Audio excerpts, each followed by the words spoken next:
everyone, and welcome to a new episode of the GameFace Mpnfl Netball Show. Before we kick off the show, firstly, I wanted to apologise for the show last week. I know that I was super rusty. It's been a long time between drinks, and I did ramble on a little bit. This one might not be much better because it's my first one. And I'm going to throw you under the bus, Lou. A lot of it had to do with the fact that at very last minute you were unable to attend the show. I'm very sorry. So it did put us out, but I will also do a shout out to Anna, who is unable to be here tonight, but she did a fantastic effort for her first show. She did. Yeah, so we went through. Looking forward to having her back next week, and so we're going to so the three of us here. So we went through with only one take. So we're living. Here's the pressure. The pressure is on Lou. Let's see how we go. So welcome and Thanks. Lou to your first show. Good to be back. Excited for the season ahead. I know you guys have had 2 rounds up your sleeve, and we've got through one, and it's set to be a big season. It's so good to be back, and 2 rounds in, I still think that there's a few people out there that didn't know if our season would get underway. So and happy times. Looking at some things happening in the bigger picture, it looks like everything's moving in the right direction to hopefully have no more. Stop. Don't even talk about it. Don't even say about it. But how we go. But that said, last night at training in the pouring rain, I kind of questioned, what do we do this for again? Why do we play this sport in winter? Not just last night, last week when it bucketed down. It absolutely did. I got some really great footage of particularly our C graders. It was just torrential, and you could just see this water just streaming across the court. And again, why were we doing this? I have 2 players in my particular team that have come back after 2 years off, and I got a text message, "Are you sure you want me to play today?" yes, I do want you to play. Yes. So hopefully, though, this week's looking, the sun's shining. It should be a nice, what season are we in? Autumn? Yes. Nice autumn's day. Well, today's clearing up, and I think tomorrow is going to be even better. So, A little bit of cloud, and I'll probably get sunburned again because I got sunburnt last week. Yeah, there's a few people who mentioned that. Yeah. Had to get out with a full zinc cover up. I blame the glare of the courts, but it's probably just Which courts were you on? Yours? We were at Pines. Oh, okay. So it's not that glary. Okay, so it's just your skin, girl. All right, let's move on, and we'll just touch base on a few milestones. We got a few through from the clubs last week to let us know of some players that had hit some pretty significant milestones. So obviously, just please keep sending those through so that we can acknowledge them on the show, and that way, you can tag them in and share that with all their family and friends. So for my division, in Division 2, there's 2 Langwarrin girls who are up for their 50 games tomorrow, which we played Langwarrin last week, so I'm actually really pleased that we didn't come across their milestone games, because I think everyone gets up and about a milestone. But congratulations to Sarah Drain and Brenna Lamb. So both of those girls are celebrating their 50th games with Langwarrin tomorrow. So awesome. Well done. Awesome achievement, girls. And unfortunately, we may have some milestones in Div 1, but we don't know about them. So don't be afraid to get around yourself. Everyone loves a little pump up. So send them through so we can give you a pump up, because obviously we've got some, Sarah and Brenna, 2 really good club players. Brenna was previously at YC, and Sarah has seen a couple of other clubs. So for 50 games, she's probably got about 200 league games up her sleeve. I know when I had to do my calculations, it's like I'd remove those ones that I played at Bombers. It's like, damn, could be a little bit closer. Yeah, it could have been a little bit closer. Exactly right. And I know at Summy we had Sarah Tanner notch up her 50 games in round 1 as well. So congratulations to Sarah. Awesome. Well done, girls. All right. Again, like we did last week, we just called out to see if there was anyone who, just utilising the time to do some shout-outs. For anyone who, I guess on the opposite side, who's doing things a little bit tough and suffering from some injuries. And again, from last week, you never want to see it, but we had a Langwarrin player go down in the A-grade game, and that was Emily Bennett. So we're wishing you a speedy recovery, Emily. I haven't heard the prognosis, but it seems like it was a pretty significant ankle injury. So we hope that you have a really speedy recovery. And just from our league as well, my team alone, we have 3 people sitting on the sidelines injured. So we've got moon boots, we've got hand braces, we've got the whole kit and caboodle. So Not so great. Not the best. Hopefully, we didn't hear about too much in Div 1, so hopefully that Everyone got through unscathed. And there might just be some little ones. That's what we like to hear. But we do want to give one shout-out in particular to a stalwart of the league, particularly in Div 2, Belinda Keys, you're married now. Belinda, we're just going to go with your maiden name because it's... But Belinda... long-time Crib Point Premiership player, moved across to Bombers for the 2020 season that didn't go ahead, and was intending to play this year, but has unfortunately received the call from her surgeon that netball is no longer, court netball is no longer, and she'll have to take up walking netball. But all the best, Belinda. You've been an amazing person to watch, featured in many grand finals. Absolutely. Multiple award winner, I would suggest. Yes. Like, surely she's picked League up a few. BNF, team of the year, absolutely. For sure. Yeah. So best on court in grand finals, and we're Yep. sure you're A very dynamic player. Exactly. Whatever comes your way in your new netball career, you'll excel. And Belinda, I'm really happy. I'm sure you've got my phone number in your phone. If you're looking for a coaching role, anything off, Sneaky. anything off the court, we'd trying to get yourself out of coaching. Yeah, absolutely. So we'd be more than happy to accommodate you. So give me a call. And I'll just slide into your DMs. I won't be so straight up. So there we go. So yeah, all the best, Belinda. And it's a real shame that we're not going to see you out on the court anymore. All right, moving on. Last week. So the Div 1 results from round 1, we were split across the 2 weeks. So we had a few games played Easter weekend. Which we didn't touch on last week because we thought that we'd keep them all up together. So then we came in last week with only 2 games, which was Bombers Mount Eliza and YC Pine. So Bombers coming away with the clean sweep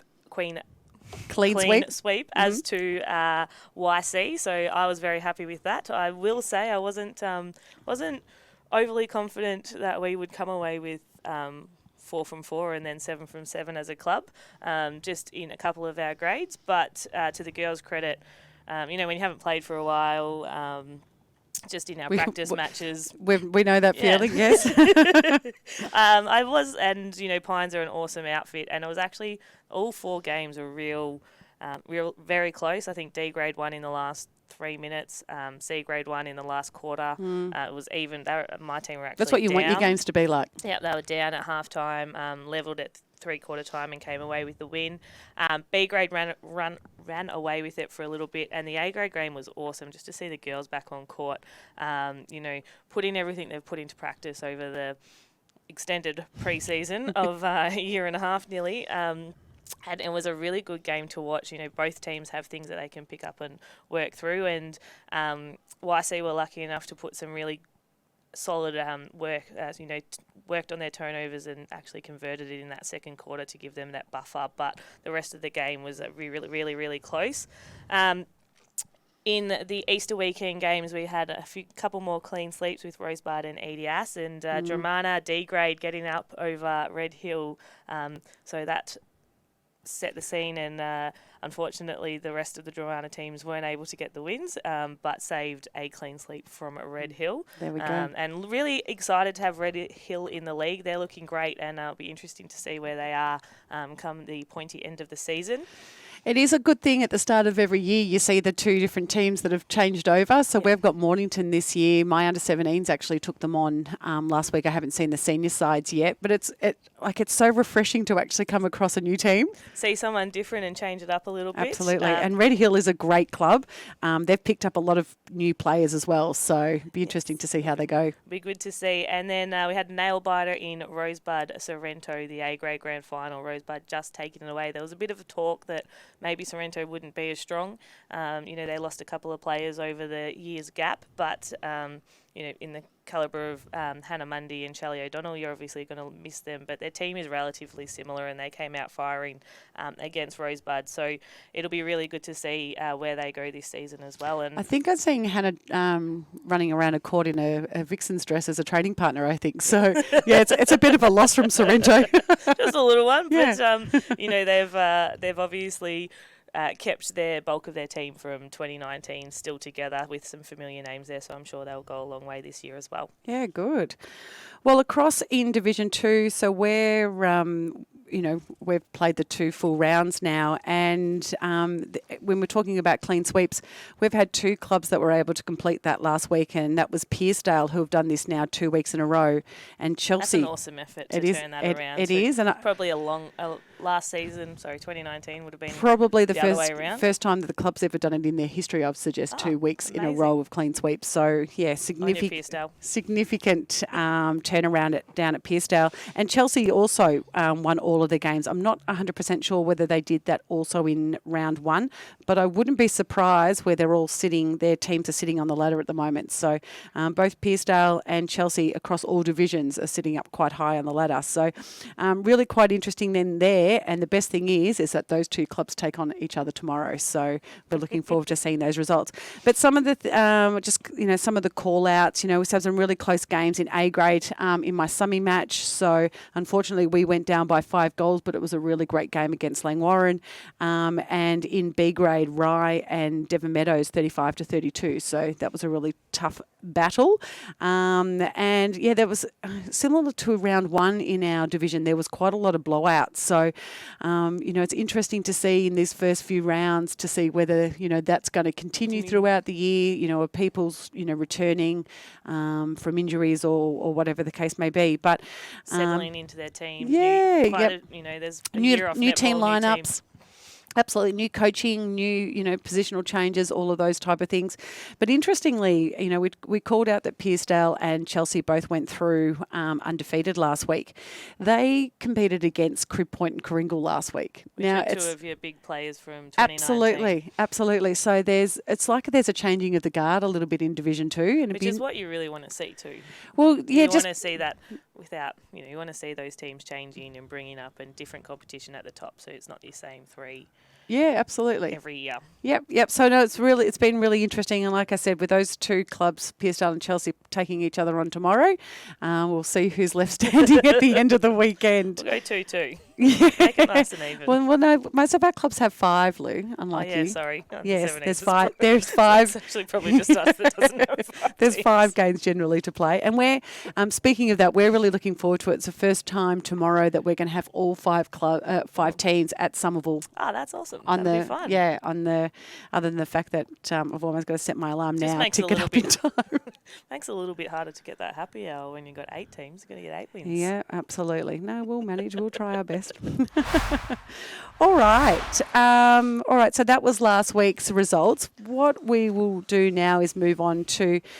Generally, we have a hot topic that we want to bring up and get everyone's feedback from out in the netball community. And this week we're talking about, I guess, player availability is the best way to probably summarise it. So how do clubs manage the fact that players become unavailable, whether it's to attend a wedding or whether they've got a birthday to attend or a christening? There's multiple things that we have going on in our lives, and how to, because netball's a lot different to football, and it might be okay at the start of the season when there's a bit of flexibility and movement around the sides. But once you're locked in, it can be quite challenging for coaches. Yeah. Once you've had your set amount of games, then that's the side that you're playing in, and it's quite. And you might have something, you might be a completely different player from one side of the season to the other, but because you've played in those 6 games, a coach can't bring you up or put you down because of other. That's a whole different challenge, I think, Lou. That is a whole different one. But just in general, like with footy, you've obviously got a lot more players that can take the field as well. Correct. So, yeah, so I know that we normally have to deal with people heading off to Europe and things like that through seasons. We've had plenty of that, and if we had have participated in 2020, I was going to have to deal with quite a bit of that at Somerville. Fortunate for me, but unfortunate for the girls that were heading to Europe is that all got cancelled. Probably won't happen until 2024. Yeah, and I won't be around then, so I'm not going to worry. But yeah, so what is it? What do you do down at YCW? Is it us? Our values as a club, our family values are one of our ones that we call out. So family such a always beautiful Catholic club, aren't you? Family calling always out the values. Family comes first. We've always said that. So we have a lot of mums, a lot of people with different circumstances that potentially, they may not make a training or they may not make a game. We like to be flexible. Obviously, you've got a lot of players that are always training, always putting the effort in. So we've actually put it back onto the girls this year a bit, and it's about your team, and you guys come up with the way that you want it to go, because essentially, if you're going to take 3 or 4 weeks off during the season, and I have some commitments that take me away, so I miss some commitment a couple of problems, Lou. we're always, family and work do come first, because unlike football, and we are starting to see more money come into netball, but we don't make the money. Netball doesn't pay our bills, so it's a love job, and obviously work comes first. But if it's someone that's doing it regularly, like they've got a wedding this week, next week they're going to a music festival, you start to question their commitment, and that's something that comes from your team. That if you're dedicated to your team, I think they'd be happy or okay if you're up front and you're like, this week I'm going to miss this game because I've got this, or I'm going away for work. Yep. We've got quite a few people who do travel for work, and I think as long as you're upfront and honest, weekends away with non-netball friends, you've made a commitment to the netball season, so miss out on it, or don't play netball. That's essentially where my point of view is at. Yep, obviously, where you sit on the subject. Potentially there's one or two that might come up. As I said, I have my own commitments that take me away, so that can be a little bit contradictory. But I always say up front, the start of the season for me is when I'm busiest at work, so I will miss games and I will miss training. So if you don't want me to be a part of it, that's fine. So are we taking the court again this year, Lou? No. Oh, you're just doing a sideline role. Just a sideline role. Just at this stage. Well, so stay tuned. No, Lou will step foot on court this year. I did play a basketball game on Wednesday night. I did hear that. It gave me a bit of an itch, but I then pulled up sore. So it cost me too much in osteo and jabs. Yeah, fair to be enough. able to get up for, if I was more talented, maybe, but I think I can just stick on the sideline. Do what you do my best. Job there. Fair enough. All right. Well, just in relation to that, if anybody's got anything different that they do at their clubs to manage that, I guess, player commitment and, whether you've got any rules or fines or, it could just be some fun stuff that you do with someone's not available for the There's for the always games. a fine. If you don't turn up to training, it's automatic. So we don't run fines at Sunny Netball. How do you... Come on, girls. Get to it. Yeah. No, That's my easiest way to punish girls is if they... and to find out. Yeah, I'm not about it. But anyway. To find volunteers. They get it back at the end of the year. It all goes back into the girls. Yeah, no, we have plenty in our kitty and we do it other ways. That's all good. Saving for the end of year. Yeah. All right. But how do you make your kitty then? Well, it's for me to know and you to find out. We have our ways. Okay. Undisclosed fines, we like to call. Yes. No, not at all. All right. So let's start off and have a look at what's on for tomorrow. Where are you playing? Let's start off. We are playing down at Mpnfl tomorrow, so very excited that it is not last weekend's weather forecast. Absolutely, because it would come through there, wouldn't it? Yeah, it would come through thick, and we are very glad that we're playing there this week, not last week. But interesting, Mpnfl, they came off some big losses last week to Bombers, so Bombers have put a lot of effort into recruiting over the last 2 years, and Cam has done an amazing job down there to keep building that culture and that winning vibe. So it'll be interesting to see. They're actually playing EDS tomorrow. Yeah, so, is that at their new courts? Yes, thank you for the reminder. You're welcome. We have the EDS finally have their new courts down at Regent Park, right at the football. So they're going to play their first home game on them tomorrow. And what you'll see, what I just held up there, is your game day record, which your GameFace game day record.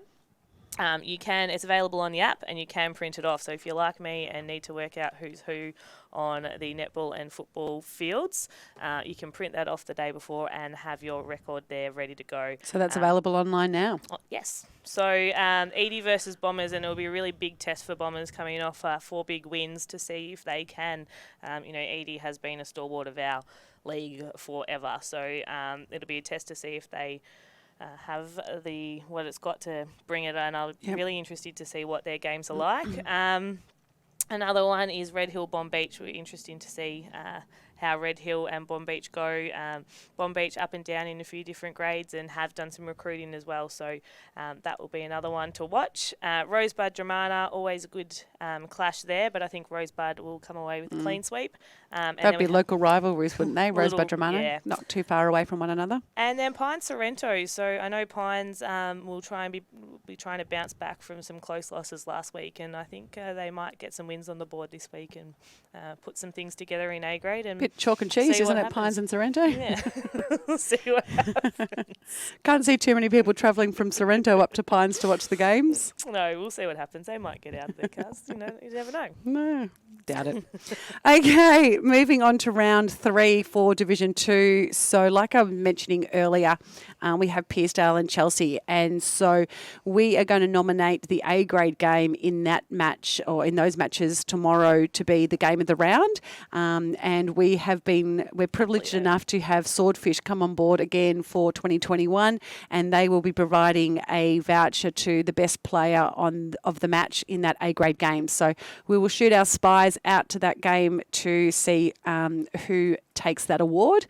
So all the best to those players. But I think the Pearcedale and Chelsea games across all grades are going to be exceptional. Yeah, really looking forward to seeing how that goes.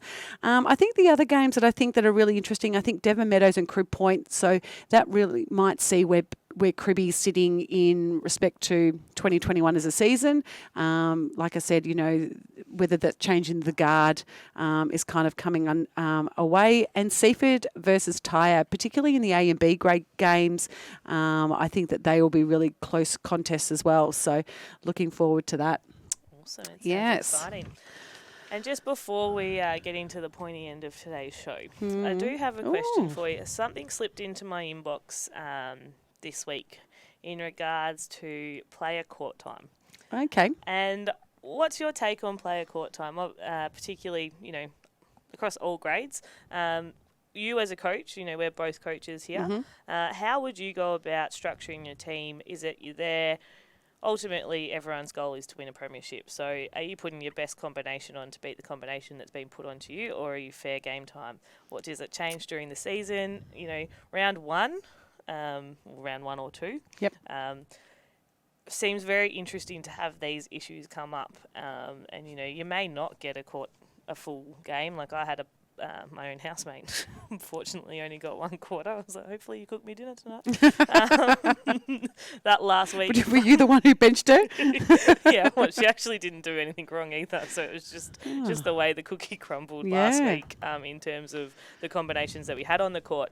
But in other grades and other leagues and other divisions, this came about that players weren't really happy with it and weren't happy with the coach's decision. So what's your take there, and what do you...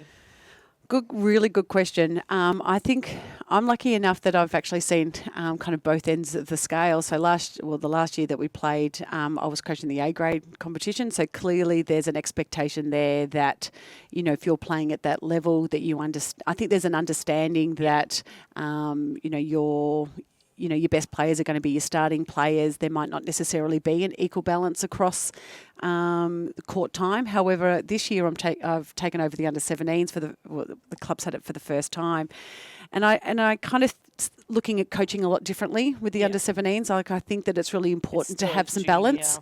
Absolutely. It's around them just enjoying the sport. And yes, we really want to achieve a premiership, and we'll do our best to win games. But I'm trying to kind of juggle that balance a little bit with the under-17s. But we're at Somerville this year, and it's a challenge for us because we've got a lot of players at our club. We hadn't anticipated to, but with COVID that had happened, there were so many people reaching out going, hey, I want to come back and I'm really missing netball, and, do you have a spot for me? And so we were taking on, yeah, of course, come and play. And then all of a sudden it was like, oh my goodness, how are we going to select sides? And so we've got, a couple of sides with 10, 13, 11, some really big numbers in some of our teams. But after the shit show that we had last year, is like, you want to get people on the court. Let's just be around each other. Let's be at the club. Let's just have a good time. Let's have a wine at the end of the day.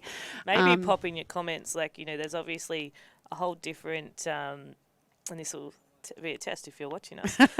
No, there's obviously from 17s all the way through to A grade. There's different reasons of why you are playing on the court, and but then your ultimate goal is to hold up that cup at the end of the season. Absolutely.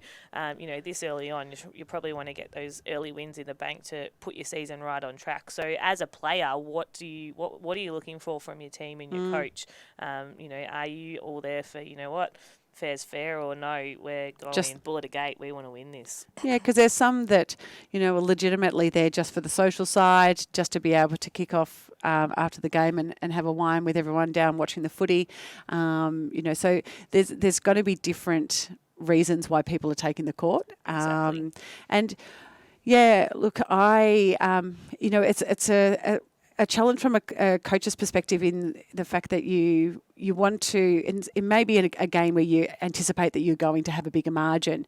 Do you run through your stronger side just to iron out a few of the kinks, or do you give some of gets a bit more court time? a little bit more court time to someone who might not necessarily. So, and then same on the flip side of the coin as a coach, like when the difference is the other way and you're losing by a bit, do you make some changes? Make some changes, change it up, see what's happened. You may have already lost the game depending on your deficit, or if it's something that you can bring back. 15 minutes in our games there's a lot that can happen. Yeah, so it can be a big turnaround. So then do you go, I'm going to put my best team on. So the coach does have a lot of it's not easy being a coach, and everyone's got their opinions of how you should coach.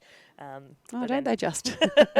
Not necessarily wanting to put their hands up and do it, but from more of a player's perspective, what do you expect to see in your coach's decisions making, or from your team? Like, what do you expect your team and do you talk about it? Because that's something that we're really trying to be transparent with at Somerville. So if we know that we've got a lot of players, we ask, do we want to have a roster? Who's going away for the year? Who has all those weddings and birthdays and other things that are going on? Can we kind of prepare for that so that we can plan our court time kind of around that? So, but it's really difficult. And in the end, I've had some horrible experiences, particularly through finals where people haven't taken the court. And it's devastating. It's heartbreaking as a coach when you have to make those decisions. But and then, kudos to that's why we get paid the big bucks to make those decisions, those Lou. Big bucks. Go on, take me to the bank. That's where I'm meant to be now. And then before we do wrap up, another one to throw out there that I forgot to mention a little bit earlier was last week. It was obviously in the football, but we had the first match under lights down at Frankston Park, Pines versus YC. Under the spotlights. Under the big spotlights. Only half on, and it was awesome. It was great, and hopefully we see a lot more games this year down at Frankston Park under those lights. But it had me thinking in terms of, there's talk about doing a match of the round or a match of the month in the football sense of things is, we've got some really good facilities around around the peninsula, around the peninsula, and could we? What do you think of putting a match of the round or a match of maybe it's a match of the month just for this to get it started? One of those. Chelsea, Pearcedale, for example, absolutely under lights, Friday night or Saturday night, or getting so you can get the crowd there. You get to watch some other teams and putting those teams up in spotlights. There's a lot of rivalries around our divisions as well. So just something else to put the spotlight on. So let us know what you think. We'll put a poll up. So if you like the sound of a match of the month, we'll go with. Maybe for on a monthly rotation at the moment. But there's some huge games, and I think there is definitely some merit around having a look at some other games. And I think there'd probably be some coaches down there with some, taking some notes and things like that. And hopefully, we've got the permit plans and all underway with FDNA. So before we know it, we're going to have a state-of-the-art facility there that might be able to cater for some of these games too later down the track. Absolutely. When we get to that stage. All right, so that was a pretty big show. Thank you for being here today, Lou. Good on you. All right, so good luck to all the teams that are playing tomorrow. Don't forget to load your scores through the day onto the GameFace record app so that we can all follow along and see how you're going. If your club isn't updating the scores, inbox the GameFace page and we can send you the link so that you can do that. And that can be anyone in your club. It doesn't have to be someone who is, of any authority. So anyone who wants to do that. Anyone's watching the game, you can do it. Yep, it's anyone nice can and do easy. that. Just hit plus. Absolutely. Just want to say thank you to our sponsors tonight. So we have Jeff Wignall Ford and the Frankston RSL. That's where we have you would do as well, your presentation nights at the end of the year. Yes, we do have our Fantastic venue. Great sponsor of the whole league and particularly some clubs and obviously YC. Yeah, Thanks, get guys. down to the RSL on a Friday night after you've watched the show and get into the raffles. They're pretty good too. All right. So we'll see you guys next week for a big wrap-up of obviously round 2 and 3 from Div 2, but heading into Anzac Day round, which is going to be a bumper round. And if you have anything that you want us to discuss or, have some gossip that you've heard around the traps, feel free to slide into our DMs or the GameFace Facebook page. I don't know if any people sliding in there, so no. And, she's asking for it though.